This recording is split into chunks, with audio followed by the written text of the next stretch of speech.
Bonjour à toutes et à tous et bienvenue dans ce deuxième chapitre Insight by People Solutions. Aujourd'hui, nous allons parler de l'intelligence artificielle dans le monde du travail. Entre crainte et curiosité, l'IA arrive, transforme notre façon d'évoluer, d'apprendre au sein d'une entreprise.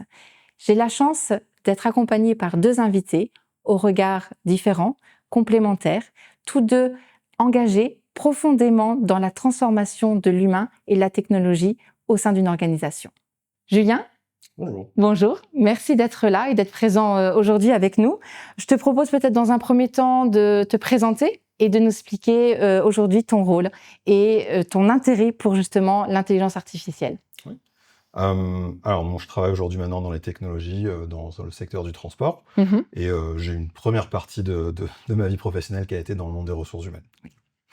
Et mon regard par rapport à l'intelligence artificielle, c'est pour moi juste une source d'intelligence à disposition de tous qui est fondamentale Oui. et qui est vraiment quelque chose qui va transformer notre façon à tous d'évoluer et la société. Oui, d'évoluer, d'apprendre et de se développer. Ce que je te propose, l'idée en fait de notre Insight People Solutions, c'est vraiment de regarder des micro-trottoirs parce que le but c'est d'avoir ce regard croisé entre les professionnels mais également les collaborateurs. Et donc nous sommes allés les rencontrer et leur demander ce qu'ils pensaient et comment ils voyaient l'arrivée de l'IA au sein des entreprises. Est-ce que l'arrivée de l'IA au travail vous fait peur ? Non. Si c'est bien fait et bien utilisé, je pense que ça devrait pas faire peur. Oui et non. Disons que c'est vrai qu'avec l'IA, on a tendance à beaucoup se reposer sur elle et faire de moins en moins de choses qui sont pourtant simples, comme le mailing, mais ça reste un gain de temps énorme. Donc, je trouve que c'est quand même d'une grande aide malgré tout. Mais il ne faut pas en abuser. Oui, ça fait un peu peur dans le sens que les gens ils ont peur pour leur métier, pour le travail, mais je pense que dans la bonne mentalité, ça peut aider. Non, je vois ça plutôt comme un outil qui va pouvoir permettre de nous aider, en tout cas au quotidien, et de pouvoir accroître également, trouver des solutions également. Voilà, on a du oui, oui, non, non. Quel est ton regard, toi, par rapport à l'IA ? Je peux comprendre qu'il y a beaucoup de craintes et d'incertitudes par rapport à l'IA et par rapport à ce que ça veut dire en termes de déplacement de métiers et finalement d'évolution des postes sur le marché. Je pense aussi que ça fait partie de ces éléments aujourd'hui dans l'évolution de la société sur lequel on a très très peu finalement de leviers d'action, de choisir de ne pas suivre ou pas en fait. Je pense qu'aujourd'hui c'est des technologies qui avancent tellement vite. Et on voit en l'espace de quelques mois à peine les évolutions que ces produits ont. On parle souvent en termes d'intelligence artificielle d'ordre de magnitude et on va souvent faire une comparaison en termes de niveau d'éducation. Si on prend par exemple ChatGPT-3, on était à peu près à un équivalent de quelqu'un qui est au collège. Et puis après, on monte effectivement à ces niveaux-là. Et donc derrière, quand on reste sur cette logique de se dire qu'on a des modèles d'IA de plus en plus puissants, ça veut dire que pour une organisation, c'est finalement l'accès à un niveau de compétence, et pas juste de savoir uniquement, tellement élevé que fondamentalement, ça amène de la crainte chez les personnes qui aujourd'hui exercent des activités qui restent encore d'une certaine façon manuelles ou répétitives en tout cas peut-être. Oui, c'est ça. Et la crainte de se dire, comme c'est manuel et répétitif, si l'IA vient prendre ces tâches-là, mais qu'est-ce que moi je vais faire ? Parce que j'ai toujours faire, c'est être occupé. Donc si là je ne fais plus, à quoi je vais être occupé ? Et c'est là aussi peut-être le rôle des RH, mais aussi le rôle des personnes au sein des entreprises, des managers, c'est d'accompagner ces personnes-là et de leur montrer que c'est pas une crainte, l'IA, mais c'est un accélérateur, comme tu disais, de développement pour acquérir des nouvelles compétences.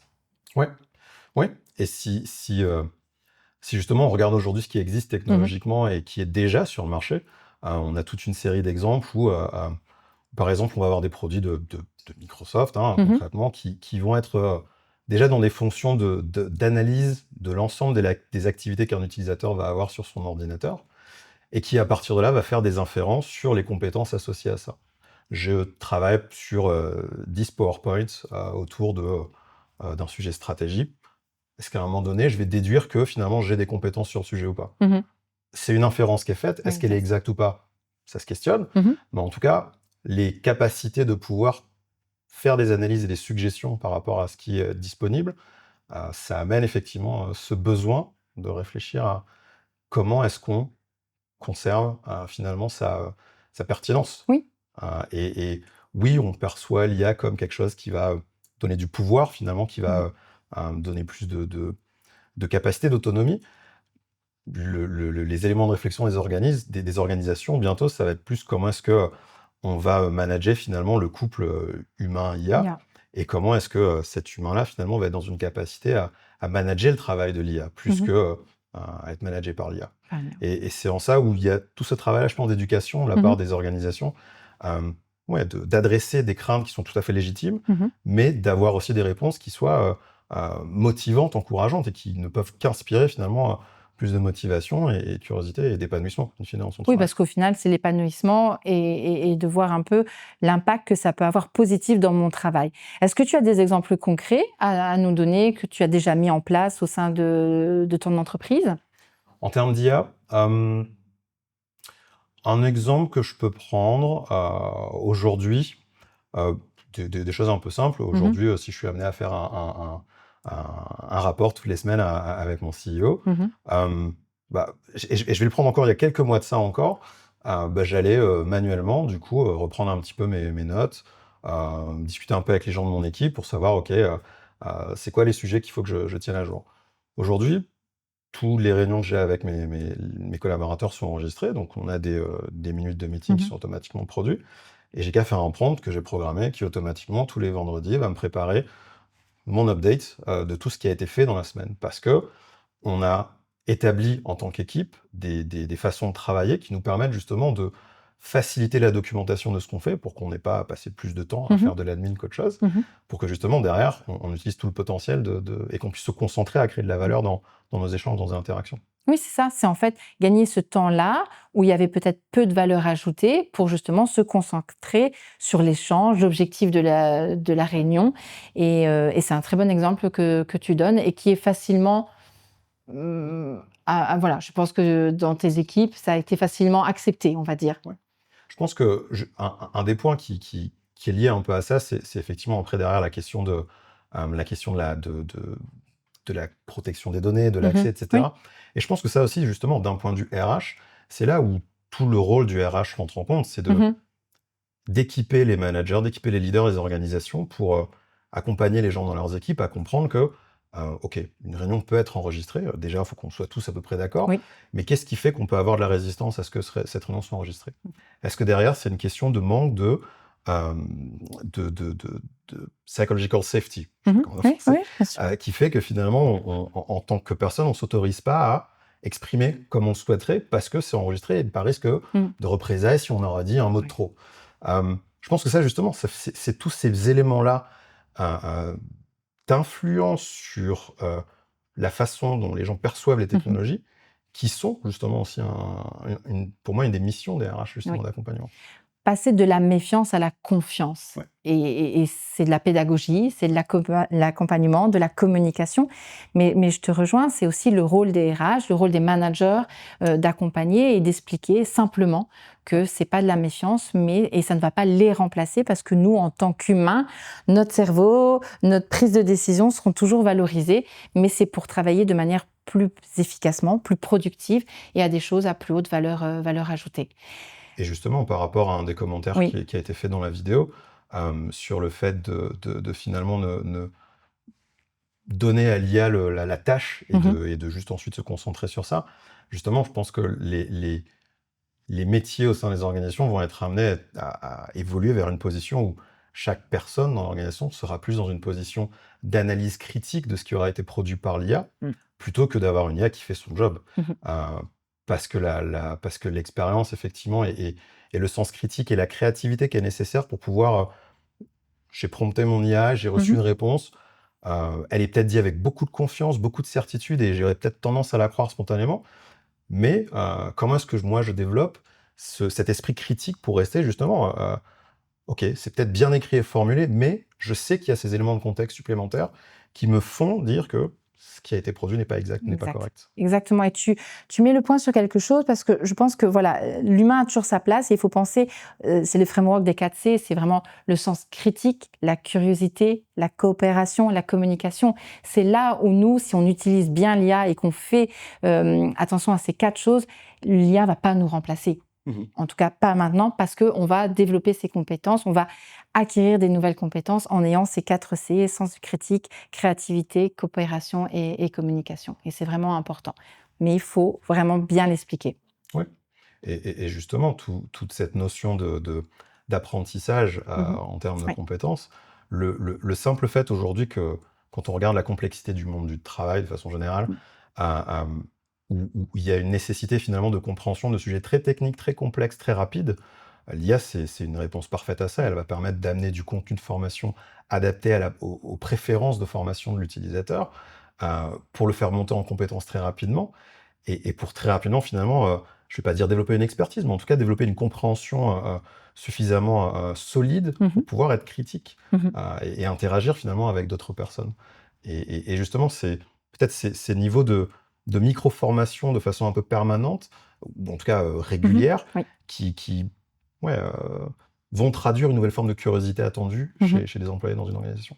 Oui, et curiosité, l'envie d'apprendre de manière continue. Et comme tu dis, ça peut être des micro-formations. On ne part pas sur des programmes de formation de plusieurs jours, mais j'ai un besoin concret, je vais aller me renseigner, que ce soit une nouvelle compétence technique ou soft skills. Mais je sais que je peux m'aider de l'IA pour aller plus vite. Et puis, au fur et à mesure, je vais être de plus en plus autonome, plus efficace. Et je vais voir vraiment l'intérêt d'utiliser l'IA au quotidien.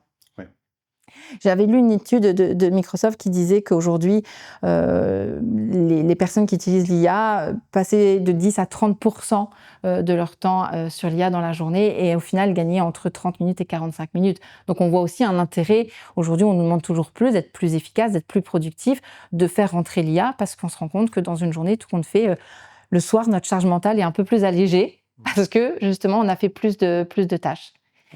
Est-ce que vous mettez aussi en place des programmes de sensibilisation au sein de l'entreprise, dans l'organisation globale, justement sur comment on peut vous aider à intégrer l'IA dans votre travail au quotidien? C'est ce qu'on va mettre en place. C'est ce sur quoi on travaille, ce qu'on prépare, qu'on va essayer de mettre en place.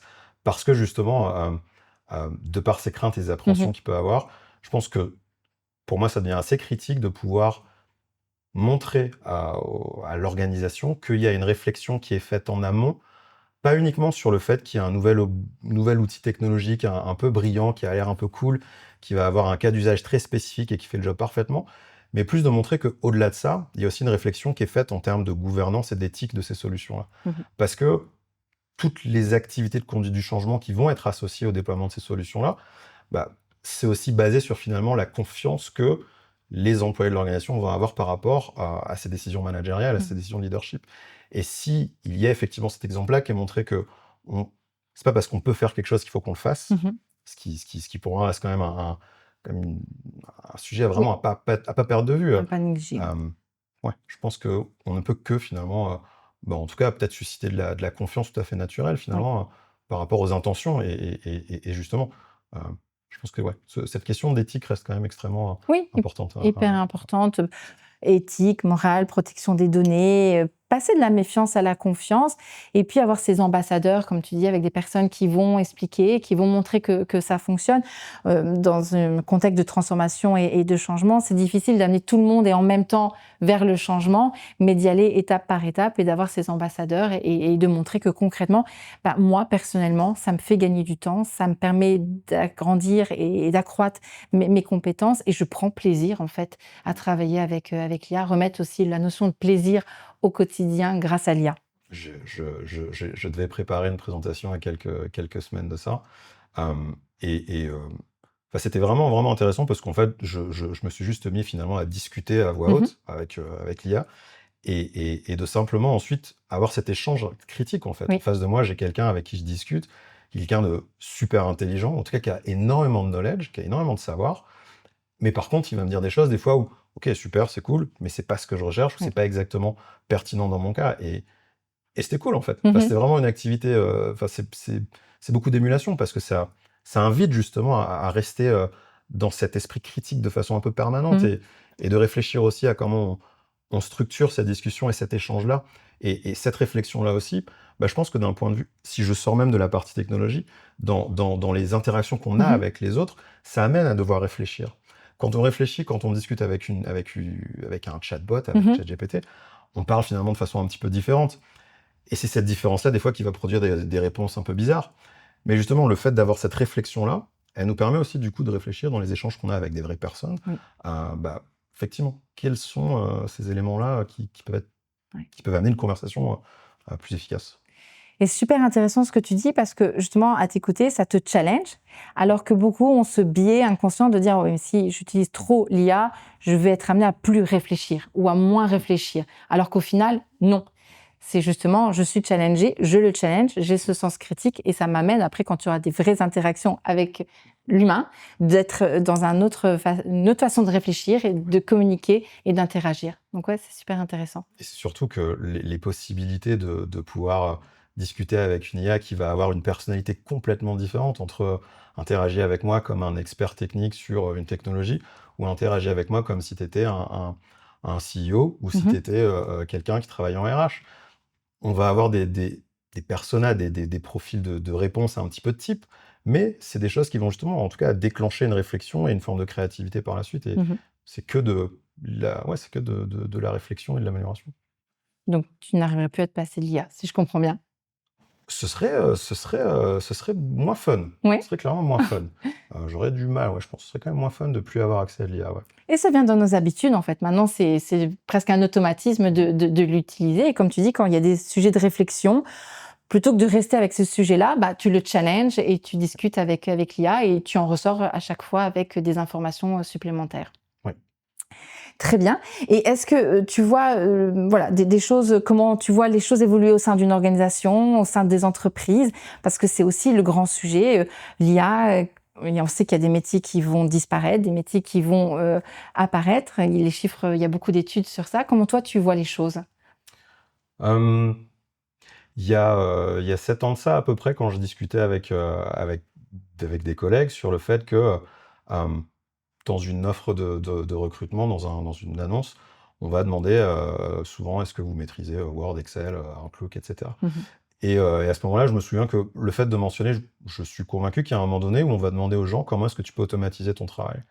Parce que les outils aujourd'hui d'automatisation de ces tâches, ça fait déjà quelques années qu'ils existent, qu'ils sont sur le marché. Et aujourd'hui, ils sont rendus tellement accessibles en simplement prononçant les choses sans avoir à faire une ligne de code que je suis assez convaincu que ça fera partie des compétences attendues pour n'importe quel type de poste, de maîtriser comment est-ce que je peux automatiser et optimiser de façon permanente ce que je délivre et conserver un sens critique. Et je suis assez convaincu que on attendra effectivement des gens une maîtrise d'un certain niveau d'automatisation, de capacité à automatiser. De capacité à automatiser, oui. À se challenger, à voir ce que je peux automatiser. Comme je dis toujours, on peut automatiser des tâches, moins des compétences, on peut en acquérir, mais se dire, voilà, et je suis dans un perpétuel mouvement d'apprentissage. Et je suis aussi convaincue, encore plus aujourd'hui, parce que l'arrivée de l'IA va très vite, c'est un tsunami, mais qu'on doit accompagner les personnes et ça va être des compétences qui vont être de plus en plus demandées et également toutes ces compétences soft skills qu'on a pu aborder jusque maintenant. Très bien, très éclairant ton témoignage. Est-ce qu'il y a d'autres choses que tu souhaites partager avec nous sur ce sujet de l'IA dans le monde du travail? C'est plus vraiment une question d'attitude en fait c'est plus peut-être une question d'attitude et de curiosité en fait. Je pense que pour moi effectivement les traits très importants ça va être autour de la curiosité, d'avoir un purpose, d'avoir un peu un objectif, ce sur vers quoi on va aller. Et cette curiosité-là, moi, je pense que c'est quelque chose qui reste important. Et je pense que peu importe comment les technologies évoluent, cette nécessité de rester curieux et créatif, et la créativité, aujourd'hui, c'est tellement galvaudé, on parle uniquement... Enfin, pas galvaudé, mais quand on parle de créativité, on a l'impression qu'on parle uniquement de créativité artistique, alors que la créativité, elle se trouve partout. Partout. Dans chaque situation. C'est peut-être pas technologie, mais en tout cas, je pense que la créativité reste importante. Oui, je suis d'accord avec toi, je partage ce point de vue. Mais écoute, merci beaucoup, en tout cas, pour cet échange, pour ton regard sur l'IA. Et puis, je pense qu'on va évoluer et on va grandir grâce à l'IA, et tout en restant critique et curieux. Merci à toi. Merci. On comprend donc, grâce à ce premier témoignage, que l'introduction de l'IA dans le milieu professionnel n'est pas que sur la productivité, mais plus, et se centralise sur le développement des compétences et sur l'avenir professionnel des collaborateurs. Pour approfondir ce sujet, je suis accompagnée de Julian. Merci beaucoup, Julian, d'être présent aujourd'hui. Je vais te laisser te présenter dans un premier temps. Oui, merci de m'avoir avec vous. Julian Troyan, expert en leadership et en culture d'entreprise et actuellement Head of Talent chez ING Luxembourg. Parfait. Merci beaucoup de partager avec nous ta vision et tes tips concernant l'IA et l'accompagnement de l'IA dans le développement des compétences. Avant toute chose, je te propose qu'on regarde. Tu connais le principe, donc on a été interrogé des collaborateurs et on va voir ce qu'ils pensent de leur développement de compétences à travers l'IA. Et selon vous, l'IA peut-elle vous aider à progresser dans votre carrière ? Oui, je pense qu'aujourd'hui, c'est une vraie aide. En tout cas, au quotidien, on l'utilise encore une fois. Et c'est vrai qu'aujourd'hui, on peut lui poser toutes les questions. Il a toujours, en tout cas, des réponses. Progresser, je ne sais pas, mais elle peut évidemment m'aider à apprendre et à me former. Donc, possible, ouais. On peut trouver toutes les connaissances maintenant au lieu d'utiliser un moteur de recherche. Donc oui, je pense. On aura toujours besoin de l'esprit critique de l'être humain, mais je pense que c'est un bon outil. Clairement, je pense que ça peut aider. Ça peut donner des outils qu'aujourd'hui on n'a pas. Donc, je pense que oui, ça peut aider dans la carrière, je pense. Super. Donc, les retours sont plutôt positifs. Ils voient vraiment l'IA comme quelque chose qui va les aider à se développer. Qu'est-ce que tu en penses, l'IA et la formation ? Quel est ton retour ? Alors, moi, j'ai l'idée que l'IA est vraiment un allié pour les ressources humaines. Parce qu'aujourd'hui, on a un vrai problème qui est la quantité d'informations que nous avons et c'est la difficulté à digérer toutes ces informations-là. Et souvent, on se retrouve à donner des formations sans avoir vraiment le but qui est à la fin de ce parcours de formation. Grâce à l'IA, on commence à y voir un petit peu plus clair au niveau de ce qui sont les compétences demandées d'ici 2-3 ans. Et ça nous permet aussi d'imaginer des parcours de carrière qui sont atypiques, qui sont basés sur des compétences que j'appelle un peu en forme de t-shirt. Donc, on a les compétences corps qui sont le corps. Et puis, on découvre qu'en allant vers un côté ou vers l'autre, on peut avoir des carrières qui sont parallèles et auxquelles on n'avait pas vraiment pensé. Mais il y a des ponts qui existent et que nous, avec notre regard qui est assez standardisé, on n'arrive pas à voir. Et l'IA nous aide vraiment à accélérer et à donner un accélérateur de carrière aussi pour certaines personnes. Oui. Et tu as raison, on a toujours besoin de partir d'un point et de se projeter. Et l'IA va nous aider à se projeter étape par étape. Est-ce que tu as des exemples concrets que vous avez déjà mis en place au sein de ta structure ? Oui, depuis l'année dernière, j'étais un peu pionnier, comme d'habitude, quand il y a quelque chose de nouveau, je plonge immédiatement. Et on a créé un nouveau site interne à la banque, destiné à la mobilité interne. Donc, on voulait faire un peu d'accélérateur dans ces mouvements en interne pour donner des nouveaux élans aux carrières de nos collaborateurs. Et en fait, un premier pas, c'était de banaliser les job descriptions, qui souvent sont des pavés difficiles à digérer. Et grâce à l'IA, on les a rendus plus lisibles, plus faciles à comprendre qu'est-ce qu'on entend de moi. Encore grâce à l'IA, on a pu créer des self-assessments qui permettaient aux personnes de vérifier quel était le degré de compatibilité avec les compétences déjà acquises par rapport à des jobs auxquels ils n'auraient même pas pensé. La dernière étape est arrivée il y a à peu près il y a un mois. Donc, j'ai déployé un premier agent virtuel que j'ai éduqué à l'accompagnement justement des transitions de carrière. Et j'étais impressionné par l'accélération que ça a donné. Donc, on est passé l'année dernière de 22-23% de postes remplis en interne. À ce moment-ci, si j'enlève les positions très techniques, à presque 56%. Ah oui, en effet. Et avec des surprises, vraiment, avec des personnes qui ont changé complètement d'orientation des carrières tout en utilisant des compétences qu'ils avaient déjà. Et l'IA nous a dit quels étaient les gaps à combler et ça nous a donné des pistes pour le développement bien ciblé. Super exemple, parce que c'est vrai qu'aujourd'hui, on en a discuté avant, l'IA est vue comme une menace. Alors, on sait que l'IA, il y a des métiers qui vont disparaître, qui sont menacés, parce que voilà, des métiers avec des tâches répétées, d'assistanat, mais il y a des métiers qui vont être augmentés, accélérés, et c'est l'exemple que tu as pu donner, où l'IA va vraiment être plus efficace, plus productif et donner un chemin, un parcours en fait de formation à avoir. Il y a des métiers qui vont être créés. Et c'est là où on en parlait des études où il y a énormément de métiers qui vont être créés. Mais pour ça, il faut pouvoir le visualiser. Et l'IA aide à se projeter, à avoir vraiment une cartographie de comment je peux y arriver. Ça se fait pas sur du court terme, j'imagine. C'est un projet sur du long terme, mais vous avez déjà commencé et les retours sont plutôt encourageants. Absolument. Et de plus, moi, je vois un petit peu en déjà vu, quand il y a eu la révolution industrielle, tout le monde disait les machines vont nous piquer les jobs. Avec l'arrivée de l'Internet, encore une fois, on va perdre des jobs. Il y a une étude du World Economic Forum qui nous dit que d'ici 2030, le delta va être d'à peu près 78 millions de jobs en plus. Et le seul problème, c'est est-ce que les gens sont équipés et auront les compétences pour ces jobs. Et la chose qui me préoccupe vraiment, c'est que l'accélération est tellement violente que déjà on a été pris un peu en retard quand on avait un besoin grandissant de développeurs informatiques. Et maintenant, avoir des personnes qui ont des compétences dans le prompting et donc de savoir dialoguer avec l'intelligence artificielle, ça, je pense que ça va être une contrainte. Oui. Et comme on disait auparavant, ça va vraiment se dire, voilà, dialoguer, prompter l'intelligence artificielle pour en tirer quelque chose de positif qui va me challenger. Parce qu'aujourd'hui, l'IA, c'est pas mettre un email et lui demander de le synthétiser ou mettre des notes. C'est plus que ça. Mais pour ça, il faut les accompagner et les guider. Et de ton côté, toi, qu'est-ce que tu as mis comme action pour toi-même? Parce que comme tu dis, dès qu'il y a un nouveau projet, tu te jettes dedans. Est-ce que tu as des tips à partager avec nous?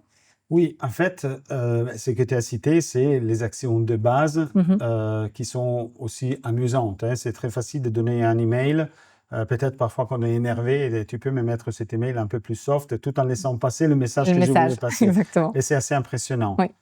C'est vrai que quand on est en train d'expliquer à l'intelligence artificielle ce qu'on a comme besoin, plus on maîtrise les sujets, plus on apprend à dialoguer. Comme Julien l'a dit tout à l'heure, c'est très intéressant de dialoguer avec l'intelligence artificielle quand on maîtrise le sujet.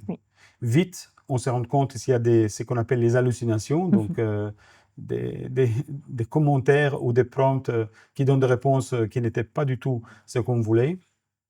Et j'ai commencé à gérer la dose. C'est-à-dire, j'ai commencé doucement pour voir qu'est-ce que ça pouvait donner. Puis, j'ai commencé à accélérer. Et donc, je l'ai provoqué vraiment pour essayer d'aller au-delà de ce qui était mes attentes. Et souvent, quand je dialogue avec le moteur de recherche, je lui demande d'être critique. Parce que le moteur de GenAI a la tendance à nous flatter. Et à chaque fois qu'on pose une question, il sort toujours avec une excellente idée, magnifique, tout ça, parce que ça, c'est des shots de dopamine et les gens sont tout fiers, alors que peut-être on est nous-mêmes hallucinés et on pense que la réponse, c'est ce qu'on cherchait. C'est ce qu'on cherchait. Et donc, le fait de lui demander d'être critique ou de challenger notre assumption ou nos principes de départ, ça éduque aussi l'intelligence artificielle qui, à mon avis, est en train aussi d'apprendre. Parce que si on a un compte personnel, il se souvient des dialogues qu'on a eus dans le passé, elle est capable d'aller chercher d'autres choses et de connecter, et c'est ça qui est vraiment fascinant pour moi, il arrive à connecter des sujets qui sont similaires mais pas pareils, et donc ça t'aide à connecter des choses et d'élargir l'image que tu avais au départ. Mais il ne faut pas avoir peur de jouer avec, tout en tenant compte de quel est l'objectif qu'on veut atteindre. Pour moi, on en parlait tout à l'heure, si quelqu'un est un grand sportif ou quelqu'un sait faire du vélo, par exemple, si on lui donne un vélo électrique, ses prestations vont être encore plus intéressantes. Si quelqu'un ne sait pas aller en vélo, les risques est qu'il arrive au début d'une grande montée sans batterie. Et alors là, les choses changent. Les choses changent, en effet. C'est pas la même difficulté. Et ce côté très ludique, tu as raison, en fait. C'est se dire, voilà, c'est comme un jeu. Il faut le voir vraiment de manière ludique et je vais en apprendre quelque chose et j'ai un objectif. Et tant que j'ai pas atteint cet objectif-là, je vais challenger l'IA et sortir peut-être de l'usage plus basique que l'on fait et de donner des exemples très concrets comme tu viens de le faire. Dans la montée des compétences, on comprend bien que vous l'utilisez et que vous avez des résultats. Quel est l'objectif à court ou moyen terme que vous vous donnez? Mais nous avons commencé quelque chose qui est très ambitieux pour nous sur 2 chemins. Le premier, comme je disais tout à l'heure, on a une quantité d'informations, notamment sur les demandes de développement individuel, qui jusqu'à hier générait des grands tableaux Excel, mais quand tu as 200-300 demandes et tu dois commencer à lire ce que les personnes souhaitent, tu n'arrives pas à avoir une image plus large. Là, on a fait un premier essai avec mes collaborateurs. On a commencé à analyser quels sont les macro-trends demandés par les personnes. Donc, on s'est aperçu qu'il y avait 32% de personnes qui voulaient améliorer leurs compétences en leadership, même s'ils n'avaient pas encore des rôles de leadership.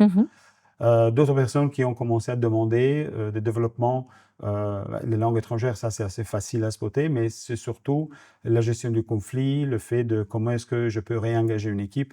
Donc on a commencé à regrouper les personnes par type de demande. Donc cette année, on est en train de préparer les plans de formation 2026, mais sous la base des demandes réelles des collaborateurs et donc pas selon les souhaits du leadership ou du management. Donc, qu'est-ce qu'elle demande individuelle. Donc, ça, c'est un premier volet. Et le deuxième volet, c'est de créer et de se projeter vers quelles sont les compétences qui doivent être présentes dans la banque d'ici 2027, 28, 29. On ne peut pas se projeter trop loin parce que ça va changer encore. Ça va changer entre-temps, oui. Et ceci va nous permettre de dire aux collaborateurs, mais si vous voulez développer votre carrière dans un environnement plus de spécialiste ou plutôt de leadership, voici les compétences qu'il faudra avoir d'ici là. Donc, ça veut dire que nous comptons augmenter encore plus le nombre de personnes qui, d'une manière volontaire, vont exprimer quels sont les axes de développement qu'ils vont vouloir explorer.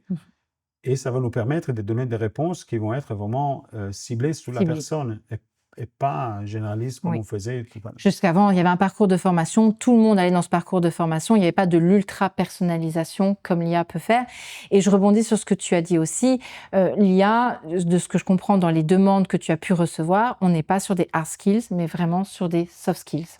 Surtout parce que si on va regarder, il y a ce rapport magnifique qui est énorme du World Economic Forum, a fait un très bon tri des compétences. Ils se sont lancés jusqu'à 2030.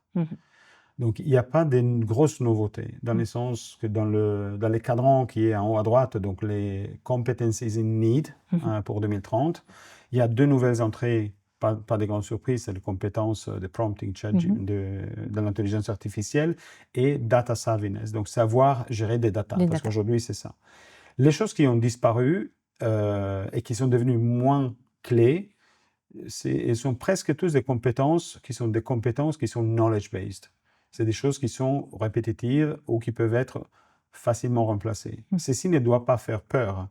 Et j'insiste, et je dis que pour moi, le futur est humain, parce que le fait d'avoir transféré toute une série de compétences du cadran qui était en haut à droite, qui faisait une grosse pollution des données, a fait en sorte de laisser des compétences qui sont très humaines et qui sont de plus en plus importantes d'ici les années à venir. Et ce sont des compétences qui sont liées à la gestion de l'humain, à la compréhension de l'humain, à la compréhension de soi-même, l'empathie. Et donc ça, c'est des compétences que l'intelligence artificielle, pour l'instant, ne peut pas remplacer. Donc, on va pouvoir faire comprendre encore plus des choses que l'on prêche depuis des années et des années. Une chose, c'est la connaissance, et une chose, c'est comment gérer l'humain. On dit toujours que les personnes vont se souvenir de comment vous l'avez fait ressentir. L'émotion qu'on a créée. Quelles sont les émotions que vous leur avez transmises. Et je rebondis à ce que tu dis, parce qu'on parlait des emplois qui vont être menacés, des emplois qui vont être augmentés, des emplois qui vont être créés grâce à l'IA, mais il y a des emplois qui vont être protégés. Et justement, tout ce que tu viens de décrire, où il y a ce contact, cette relation humaine, où il y a ce sens critique dont on parlait avant, cette curiosité, ces emplois-là vont être protégés et il ne faut pas en avoir peur, mais ils vont juste être plus efficaces, plus efficients grâce à l'IA, grâce à des parcours de formation, grâce à des projections qu'ils peuvent avoir. Mais surtout pour moi, parce que l'IA va nous permettre de recevoir un grand cadeau qui est le temps. Aujourd'hui, une grande partie de notre temps est dédiée à des tâches qui sont malheureusement nécessaires, mais qui nous occupent beaucoup de temps. Et il y a vraiment peu de temps, il a été calculé qu'on utilise 5% de notre partie frontale du cerveau, qui est la partie où on utilise vraiment le raisonnement, la partie stratégique, où on arrive à faire ce qu'on appelle le deep concentration pour résoudre des gros problèmes. Et le fait de compresser les choses ultra importantes en très peu de temps ne fonctionne pas, parce que le cerveau a besoin effectivement d'être épanoui, de pouvoir avoir ce temps-là. Donc, au lieu de me faire peur, l'intelligence artificielle m'a fait cadeau, parce que de plus en plus, les entreprises demandent aux équipes de faire plus avec moins de personnes. Exactement. Et si on arrive à libérer les temps clés pour les personnes pour pouvoir faire la partie vraiment où ils utilisent leur expertise, ben là, on a tous gagné. Et le fait que vous en êtes là dans votre entreprise, parce que quand on regarde de manière générale comment l'IA est introduite dans l'entreprise, bah, le premier facteur, la première vague, c'est le salarié lui-même. Dans son temps personnel, privé, utilise l'IA, se forme ou l'utilise pour les tâches basiques qu'on a pu décrire auparavant. La deuxième, c'est les entreprises, comme vous venez de le faire. Et donc, c'est accompagner et porter ce projet de manière positive. Et la troisième, et j'avais lu une étude là-dessus, il n'y a que 1% malheureusement des entreprises qui le font aujourd'hui, c'est vraiment d'être de manière plus globale à 360. C'est vis-à-vis du client externe, vis-à-vis des salariés et le message porteur de l'entreprise, de la vision, de la stratégie. Et pour ça, voilà, il faut impliquer tout le monde. Je pense que de plus en plus d'entreprises ont conscience que c'est important de l'impliquer, mais aussi d'impliquer le client, parce qu'au final, qu'est-ce qu'on cherche? C'est une expérience client positive, efficace, productive. Et donc, l'IA va vraiment pouvoir aider les entreprises, les organisations à valoriser cette expérience client. Pour nous, étant donné qu'on est une banque, il y avait des grosses questions, effectivement, de sécurité des data, des données. Et je suis très gré que nos collègues aux Pays-Bas, ils ont déployé donc le moteur de recherche d'intelligence artificielle à l'intérieur du périmètre sécurisé de la banque. Donc, ça veut dire que on a la possibilité de créer des solutions qui vont accélérer la satisfaction client. Et encore une fois, en libérant toute une série d'énergie qui était aujourd'hui dédiée à des questions un peu banales, mais qui nécessitent quand même du temps. Si on pense à un call center ou si on pense à des demandes à basse valeur ajoutée, bien évidemment, la frustration est importante parce qu'on n'arrive pas à répondre d'une manière immédiate, parce que la quantité de demandes et la quantité de personnes qui peuvent répondre, elle est une équation un peu difficile. Oui. Et le fait de pouvoir effectivement déléguer d'une manière sécurisée certaines réponses, et aux Pays-Bas, ils sont en train de développer déjà des solutions que nous n'avons pas encore ici, mais ça va venir. C'est assez intéressant parce qu'alors on va dédier à ce que je disais tout à l'heure. Donc le futur pour moi est très humain parce qu'on va dédier les conversations aux choses qui comptent vraiment. Oui. Est-ce que le fait de donner une petite donnée, peut-être c'est clé pour la personne parce qu'elle doit faire une transaction et ça le bloque. Mais le fait d'avoir un vrai conseiller qui peut s'asseoir et prendre le temps parce qu'il aura libéré d'autres temps qui étaient destinés à faire d'autres choses, ça n'a pas de prix. Ça n'a pas de prix. Et je crois que voilà, c'est la conclusion qu'on peut avoir, c'est que l'IA va aider sur des valeurs, des choses à peu de valeur ajoutée pour se concentrer sur le relationnel parce que c'est le plus important et c'est ce qu'on recherche. Donc l'IA accompagne l'humain. Très bien, parfait. Merci beaucoup Juliane pour ce témoignage, pour ton partage. Et c'était très enrichissant et de voir comment vous pouvez le mettre déjà concrètement au sein de votre entreprise. Merci à toi. Merci. Voilà, Nous voici à la fin de cet épisode sur l'IA et comment l'IA peut accompagner les entreprises et les collaborateurs. C'est un échange inspirant, concret, avec des exemples qui peuvent nous aider au quotidien. On a vu que l'IA ne va pas remplacer l'humain, il faut juste un humain différent qui challenge l'IA, qui discute avec l'IA. Je crois que c'est vraiment important de garder toujours cet esprit critique, de garder un objectif précis dans ce que l'on veut dans notre accompagnement grâce à l'IA. Je crois aussi qu'il faut garder en tête que l'éthique, l'évolution de l'IA est importante. Merci en tout cas pour les échanges que nous avons pu avoir avec nos deux invités et je vous invite à retrouver tous les contenus sur notre site internet People Solutions by Aris ou sur les réseaux sociaux. Rendez-vous au prochain épisode.